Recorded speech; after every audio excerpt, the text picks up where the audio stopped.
Alright, in this video, med dosage example number 6, a body surface area problem. From example 6 onward, I'm going to be doing specific problems based on feedback from you all, things that you've run across on med dosage test. And yeah, so I'm kind of switching gears versus what I did back here where I was kind of building up to these specific problems. And what I'm going to be doing is one specific problem per example. In this case, we're dealing with body surface area.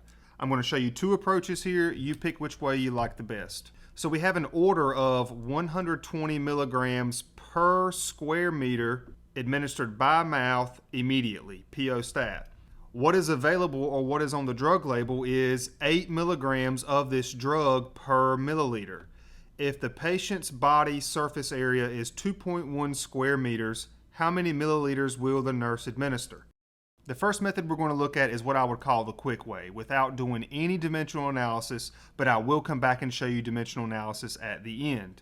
So what we know is that the order is for 120 milligrams per square meter of the patient's body surface area. Well, if we need this many milligrams per square meter and the patient's body surface area is 2.1 square meters, we need 2.1 times as much as this. That means we want to take 120 and we want to multiply it by 2.1. Now I'm going to do this without a calculator. That way, for those of you who cannot use a calculator on your med dosage exam, I'm covering all the bases here. So 120 times 2.1. We can ignore the decimal right now and take the 0 times the 1. We get 0. 1 times 2 is 2. 1 times 1 is 1. And now let's add a 0 so that we can be right beneath this next digit. Let's take the 2 times a 0. We get 0. 2 times 2 is 4, and 2 times 1 is 2.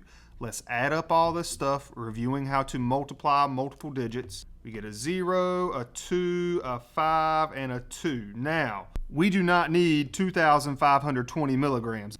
Let's go back and look. 2.1, we have one digit to the right of the decimal, so I want to make sure this answer down here, I put my decimal in such a spot where I have one digit to the right of the decimal.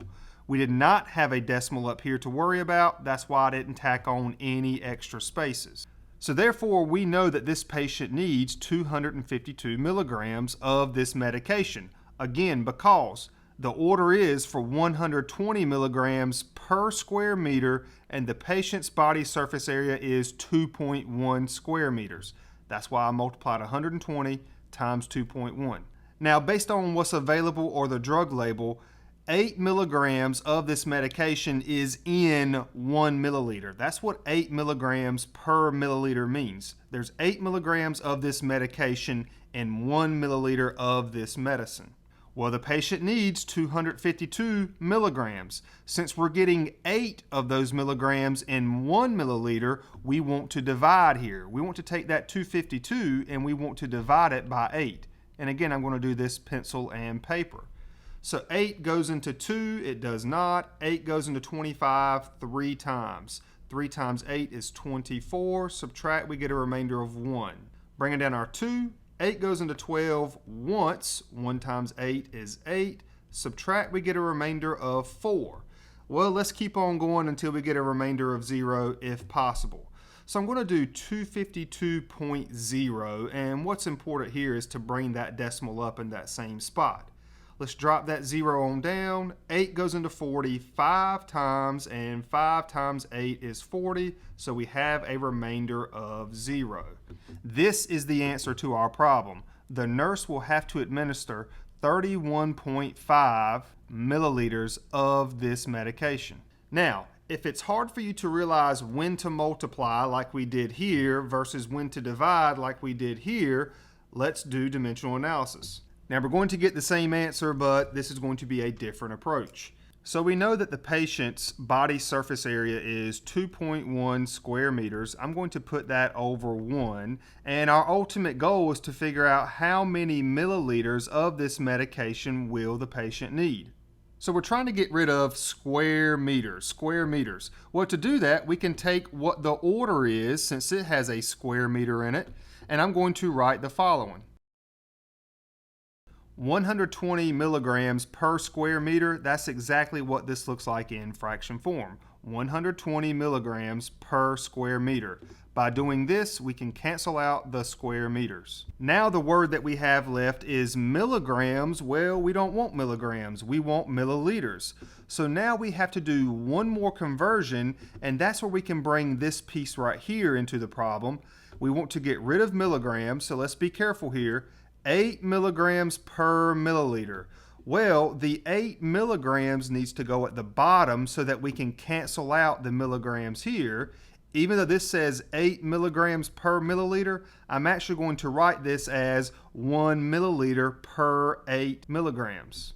By doing so, we can cancel out the milligrams and check out the word that we have left, milliliters and milliliters. And now we can multiply our fractions, and then we can do some division if we need to. Well, it turns out we don't have a lot of work left to do if you watch the first part of this video, because we're taking 2.1 times 120 times 1, well, that's the same thing as 120 times 2.1, which is exactly what I did right here to get 252. Therefore, our top number here is going to be the exact same thing. And now if we look at our bottom numbers, we have 1 times 8, so therefore we have 8 in our denominator. And if we take 252 and divide by 8, that's exactly what I did right here, and that's going to give us a simplified answer of 31.5 milliliters. So yeah, if you skipped to this part here where we did the dimensional analysis, go back and watch this part here about how I multiplied if you have trouble with the pencil and paper techniques. But there's no need to do that again because I've done it here. And as you can see, the dimensional analysis lays it out nicely such that we're canceling out words, and it will put your numbers exactly where you need them. And yeah, there you have it. A body surface area problem that you probably will run across on your med dosage exam. And that's it for this video. I hope it helped.